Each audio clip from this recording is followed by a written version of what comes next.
Nous sommes ici sur le 15e salon de la presse au futur, avec de nombreux invités. Arnaud Dumont qui nous a rejoint, bonjour. Bonjour. Vous êtes président fondateur de Containside, une entreprise qui existe depuis 10 ans. Vous êtes basé à Paris et à Lyon, une quinzaine de collaborateurs actuellement. Et quelle est l'activité de votre entreprise, de Containside ? Alors Containside est aujourd'hui éditeur logiciel depuis 3 ans. Historiquement, nous étions une ESN avec 2 activités, conseil et développement, que nous continuons à faire aujourd'hui, avec une spécialisation très forte sur le contenu.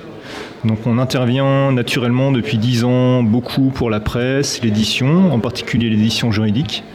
Depuis quelques années aussi pour l'e-commerce, toujours sur des problématiques de contenu et particulièrement plus côté back-office. On est assez peu sur les sites web, mais plutôt sur la partie back de création des contenus, diffusion, acquisition. Concrètement, je suis éditeur. Quel est le service que vous pouvez m'apporter concrètement par rapport à ce que je diffuse sur mon site ?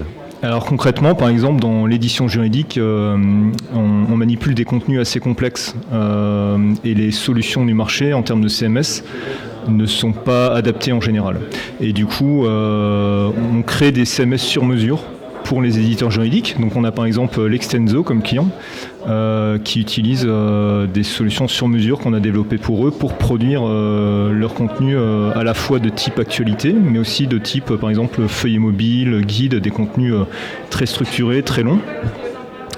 Et ensuite, pour la presse, assez régulièrement, on fait des développements autour de la diffusion du contenu, transformation et enrichissement. Donc on a justement notre solution d'intelligence artificielle, Semantic Platform, qui permet d'automatiser des tâches qu'auparavant on demandait parfois aux secrétaires de rédaction, parfois aux journalistes.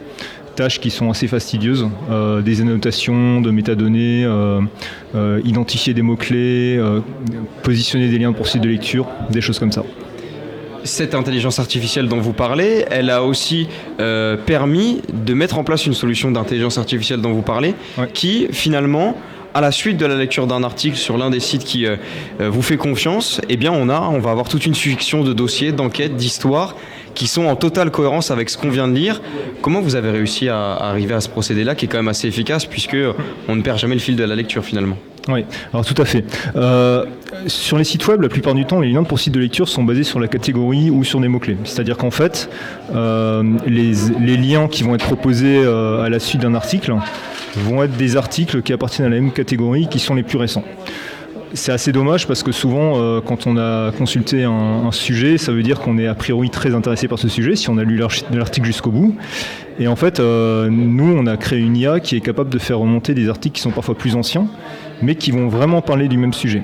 Comment on l'a fait ? En fait, on fait une analyse sémantique fine du contenu des articles et on est capable en fait de retrouver des articles qui parlent du même sujet que l'article qu'on a consulté.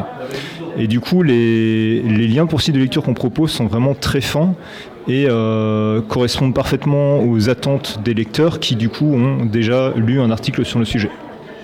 L'investissement sur l'intelligence artificielle que vous avez fait ne date pas d'hier, on en parlait il y a quelques instants. C'était un projet depuis 2018. L'innovation, ou tout du moins le résultat que vous apportez aujourd'hui, c'est que vous êtes capable de chiffrer ces attentes que vous aviez autour de l'intelligence artificielle. Votre avis, le recul que vous avez finalement après? Oui, tout à fait. Donc en fait, la chance qu'on a, c'est que notre premier client est Le Point et en fait accepte de nous communiquer des données en fait sur l'impact de la solution.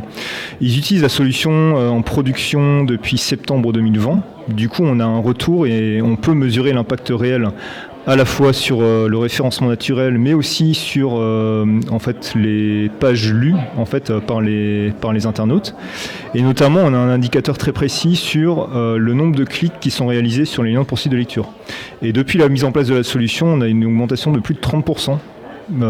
Des clics sur les liens pour sites de lecture. Donc c'est autant de pages qui sont lues en plus par les lecteurs.